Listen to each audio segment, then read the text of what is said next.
Hi everybody. Today I'm going to be talking about business as mission, and particularly around the art of collaboration and boundaries. So I've always been really interested in how my gifts and talents can be given back to God. I became a Christian at 30 and I had all this love for Him, and I wanted to know how I could serve Him that was unique to me. You know, like what if, you know, that's His plan all along, which in hindsight, and I'm preaching to the choir, we know that our gifts and talents are part of the purpose what He gives us. I mean, why else, right? Why else would He get us to do what we do with all the special talents that we have? First of all, to bring me to a point of collaboration, He has to grow and change me. So He did this in 5 areas over a period of 10 years. First of all, He gave me, as soon as I was baptised, He gave me this inner yearning for overseas mission. Very narrow-mindedly, I'm from the Adventist church now, so I know that I could go and do a fly and build, I could teach someone some English somewhere, and I could do other things that we all do, right? I'm not built for building. I'm really soft, and I just don't like manual labour. So I felt really guilty to admit to that, so I kept it hush-hush. Oh yes, I want to do overseas mission, but I don't really want to go and do anything. So I'm kind of like, yes, Lord, I love it. Every time I met a foreigner, whether it was Australian, because I'm from New Zealand, or it was someone further afield, I'd get this yearning in my heart. I want to go and talk to them. I want to speak to them. I want to invite them to my house. Second, He gave me a drive to declutter my home. Isn't that hilarious? I'm going to go and do mission work overseas, but first I have to declutter my house. I had to learn about getting rid of my things, and He gave me a sense of contentment, and I'm reading Mrs. White, learn to be content with what you have, and I learnt to be content with what I had. After that point, He told me to get out of debt. Now, I had some debt behind me, and it took me 10 years to get out of debt. And it was an amazing experience because I had learnt to be content with what I had, therefore everything I had. And when I started tithing, He opened the door for me to receive more income, so I was able to do that. Next, He showed me how important it was to explore my personality, my aptitudes, my spiritual gifts, my love languages, and also my outreach style. Now, to know me, people would say, oh, she's such a sanguine. And it's like I am, but I'm also very much introverted. And I need a lot of downtime. And I didn't really enjoy a lot of the things I would do in church for evangelism. But I hung out and I did it to find out. And it took me years to figure out what I liked. My style of evangelism is friendship. Finally, He convicted me through Mrs. White's writings that it was my moral responsibility to cultivate the gifts and talents that He had given me. And I thought, wow, that's amazing. That was very strong conviction. Finally, once I had that down, He put me back to school. Now, I had dropped out of high school at 16, like a lot of my people my age. And so I went to school because I wanted to be an overseas missionary. I still had no idea what I wanted to do, but the Lord had said, this is what you're gifted in, I've given you these gifts. I went to art school.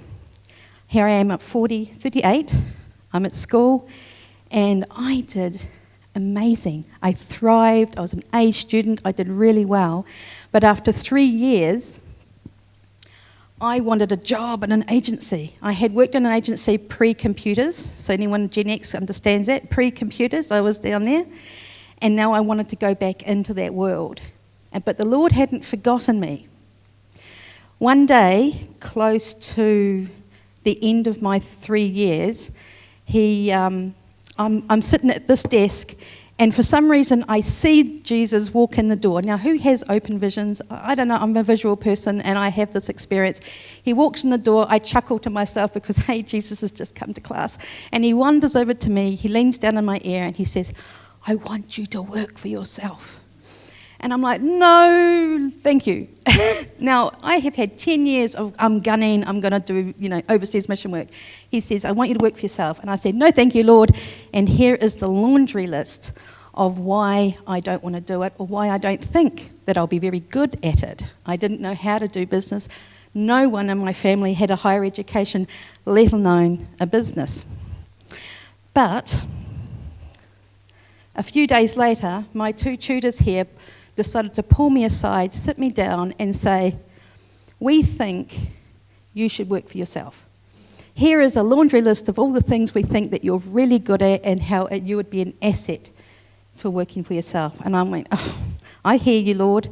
I hear you. So hi, I'm Tania, and I am a creative through Draw Full of Giants, where I partner with God in business. And I work with business owners to make them look pretty, basically. So I'm a creative consultant and an illustrative storyteller. And I love what I do. I'm very good at what I do. But my heart was wanting more. And so soon after the Lord sent me to work, here I am in my office because he's about to call me to something better. But first of all, I'm going to have a few grumpy words with him. So he's got me to work for myself. I'm in my office. This is me in my office, my very first office. I felt very swish, $50 a week, thanks very much.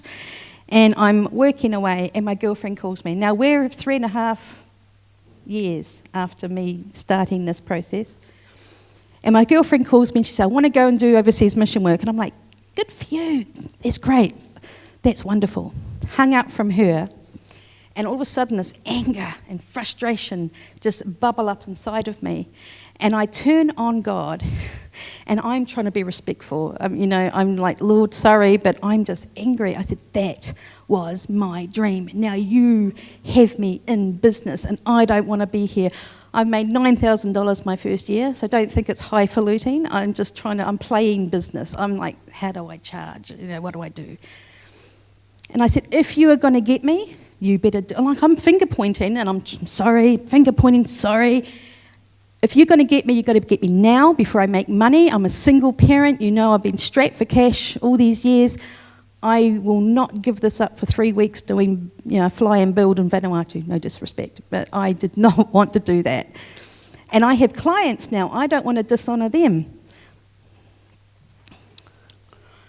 So I had this conversation with him on a Thursday.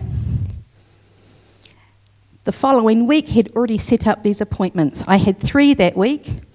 This conversation really grated with me over the weekend, and I'm agitated. When you feel something's happening, but you don't know what it is. You can't really put your finger on it. And then we have the first meeting. Remember, my mind is mission work, angry, angry, working for myself, angry, angry. I had an annual interview with WINS, which is a Centrelink here, because I was a single parent. And they said, Tania, your daughter's now 18. We're just going to remove you from our system. And I went, oh, my comforter, my sense of support is now gone. But I went, thank you very much. I walked out and I went, mission work? What do you want me to do, Lord? And that's on my mind. I'm like, you're taking away my comfort blanket. So then he showed me that he was a God in business. So what had happened is over a period of time at this point, I had been getting these crazy ideas about marketing, like really interesting ideas, and I wrote them all down. And I didn't know if they were my ideas or they were given to me. I'd like to think God gave them to me, but I was very much into perhaps it's really, it's just me. So I'd have these ideas, I'd write them down, I'd brainstorm them, I'd put them into categories, I wrote them out, and I went to the Lord, I said, would you mind if I take them to a professional? And I could see him smile at me, and he goes, yes, you can take it to a professional. So with that interesting conversation, I book an appointment, so that's my Wednesday appointment with a marketing person. And I prayed before going in, and I said, Lord, if you want me to do mission work, or if you're helping me with these ideas, I want her to tell me that these are really great. I went and saw her and she said, I don't get this much detail from big businesses. You don't even need me. You could do this, this, this. And I thought, wow, you're the Lord of marketing. Who would have thought? I had a Christian 10 years, 12 years relationship with him on a personal level. Now I'm starting to see maybe he's a God of business. So, all right.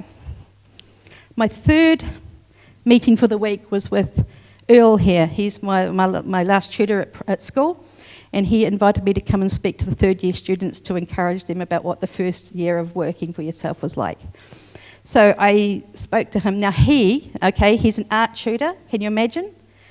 From me and my Christian faith is different from each other as East and West, but we were close in age, and I respected him and he respected me, and I had spoken a lot to him about my own personal journey as a Christian. He said, Tan, what's going on with you? And I said, well, would you believe I think the Lord's asking me to do overseas mission work? I went, ha ha. And he went, it's a no-brainer. I went, oh, what do you mean? He said, go. If you get asked, go. He said, life is so unique and you don't have to just make a living. Go and do something interesting. You'll be a great asset to anybody who chooses to work with you. And I could hear the echo of the Lord under what he said. And I was like, far out. Okay. All right. Thank you. So I'm going home. We've just gone through the Christchurch earthquakes. So I'm in a motel while my house has been fixed up. My daughter's away for the afternoon, and I'm agitated. And I'm like, Lord, I feel that you're going to talk to me. I feel you're going to talk to me. What are you going to say? What are you going to say? And I can't articulate well, but I'm pacing. And all of a sudden I felt, and I've never felt this before, and I've never experienced it since, but I felt and saw and experienced the physical presence of the Lord walk into the motel room. And he filled up the space, and he said, sit down. And when the Lord tells you to sit down, you jolly well sit down. And he sat, and as I sat down, I saw all these lights come out of my ears, and they formed a blue pulsating orb in front of me, and it kept getting bigger with all these little lights that would come out of my ears. And he interpreted that for me. He said, all of these lights that you see represent all the ideas that you've ever had in your life. I gave you every one of them. Remember, I was 30 before I knew the Lord. I had no Christian background. In fact, all of my 20s, I was in the occult, heavily in the occult. So knowing the God of the universe knew me, amazing. He knew everything about me. So here I am having all these amazing ideas, and he shows me that every one of them, from like a timeline of my life, from when I was 3, 7, 12, he showed me all the ideas that I'd had, and he'd given them to me. So now I'm in a position where he's going to talk to me about the next stage of the call that he has for me, the greater purpose. Because he says, together we will bring it all together. Oh, two togethers, didn't mean that. And work in partnership. He was about to invite me into partnership with him. And he said, you can go anywhere in the world you want to go because I know it's a desire of your heart. When I was in church and I said, oh, I'd love to go overseas, everybody said, oh, you're a single parent. Oh, you can't do that. You've got responsibilities. He said, I know it's a desire of your heart. Go for it. Wherever you find yourself, I want you to donate your business services to my people in ministry by giving them half a working week, and they will look after you. If you do this, I will keep you on paying clients. Amen. Well, because he did the promise before I said yes, how could I say no? I said, all right, Lord, you're on. I'll do it. He said, great, go sell everything. 4 months later, I had sold my 3-bedroom home, my 18-year-old daughter, and sent her off to school. And we both left home at the same time. I condensed my home into literally these 2 bags. The little one is my office, the big one is everything else of my life, and I lived like this for quite some time. So this is what I learned. The first year was finding my groove. How can I manage my business while volunteering my services, while travelling the world, while looking for accommodation? How do I do that? The second thing was uncovering the skills and talents that I didn't know.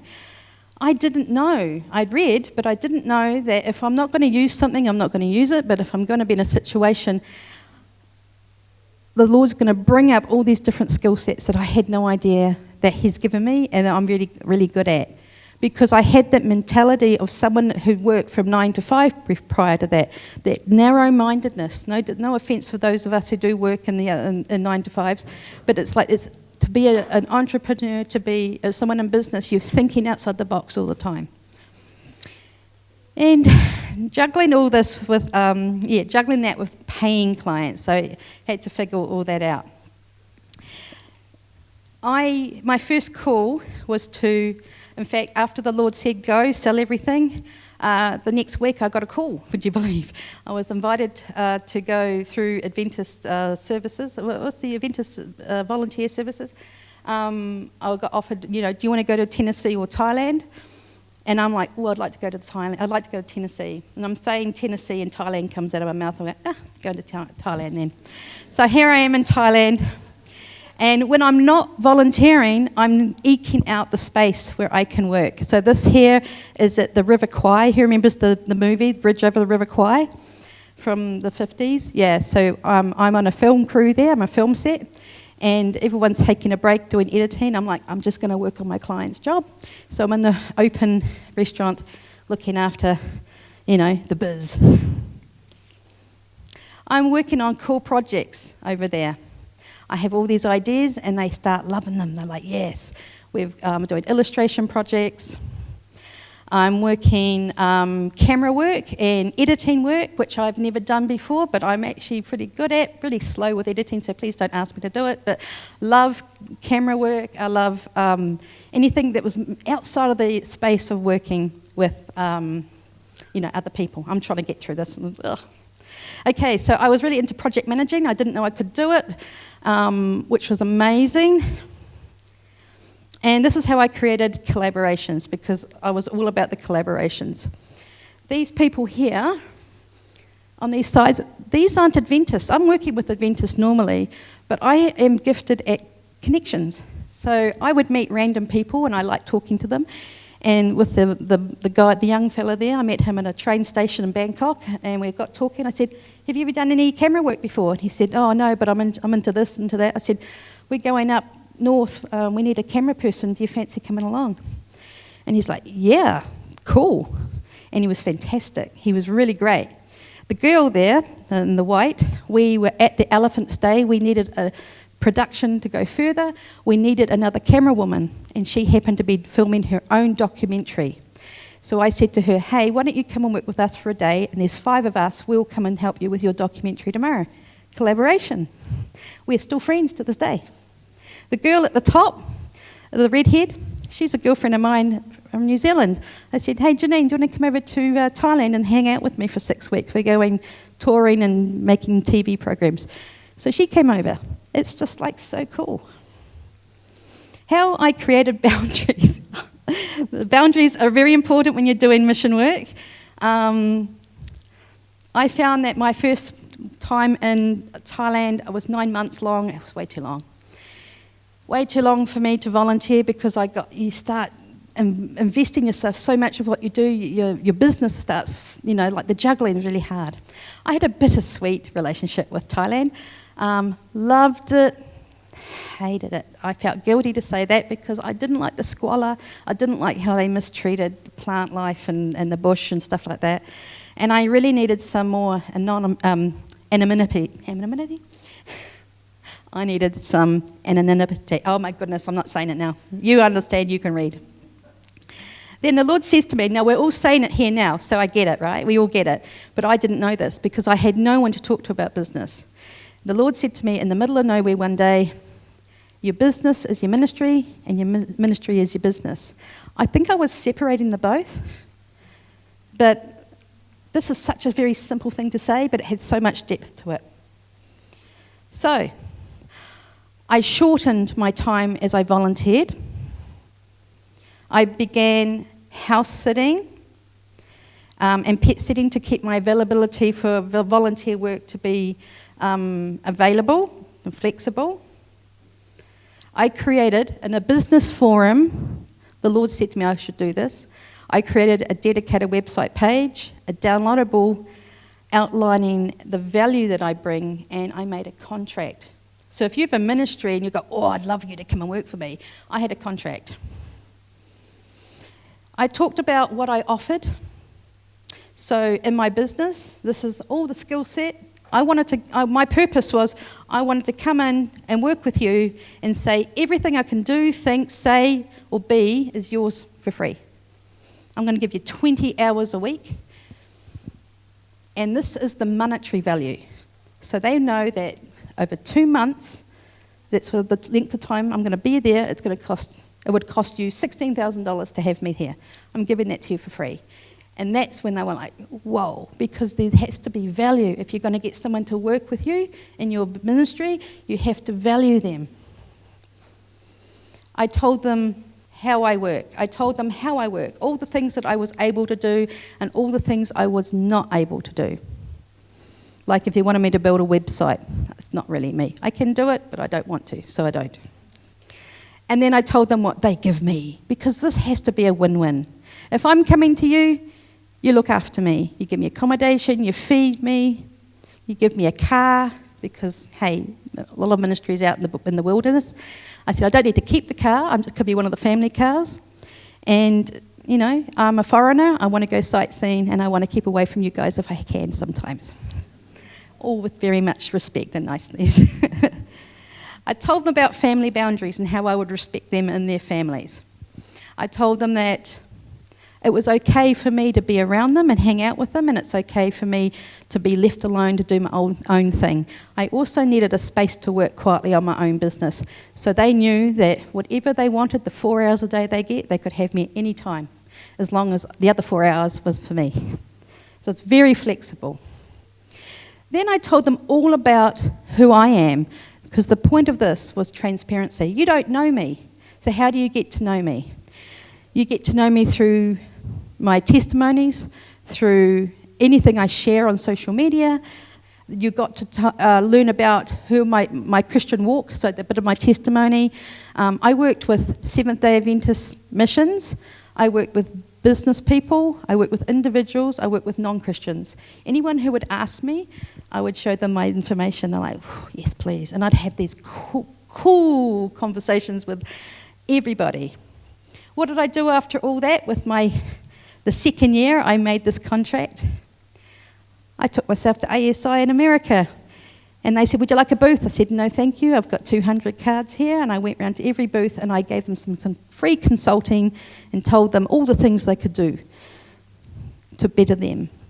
And they went, oh my, please come and work with me. But because I had the boundaries, 3ABN said, oh, come and work with us. I said, can you put me up? Oh, no, you've got to have your own. No, thank you very much. Love to, but I can't, because I have to be looked after. And I'm not talking about monetary looked after, but I need to be taken care of. And so in the nearly 10 years I did this, because COVID, right? I worked in Thailand, Laos, Malaysia, USA about 3 years, and Canada, Australia, and of course my home country, which I didn't feel as solely excited about because, you know, that's home.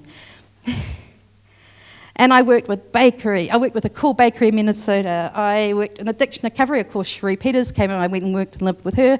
Outreach programs, churches. I started mentoring. I didn't know I could. It was a real gift. And I loved it. Of course, I started speaking.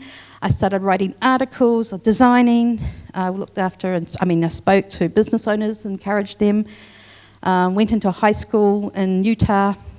where they're playing with their guns and their knives, and I'm talking about the benefits of water. And TV station in Thailand wanted us to make something, and of course wellness centres in the States and in Australia. And then, as Andrew said at the beginning, so I'm coming into my 10th year, and the Lord has me come home after, you could have told me before I went and stepped on the plane, but after 52 hours of being interrogated by the immigration in America because I was volunteering my business service, I pay my tax in New Zealand, all of that, they said, no, thank you very much. Closed my eyes, feeling quite sorry for myself, the Lord says to me, go home and build the business side of what you do. And that's me. I'm Tania from Draw for Giants, and that's part of my story.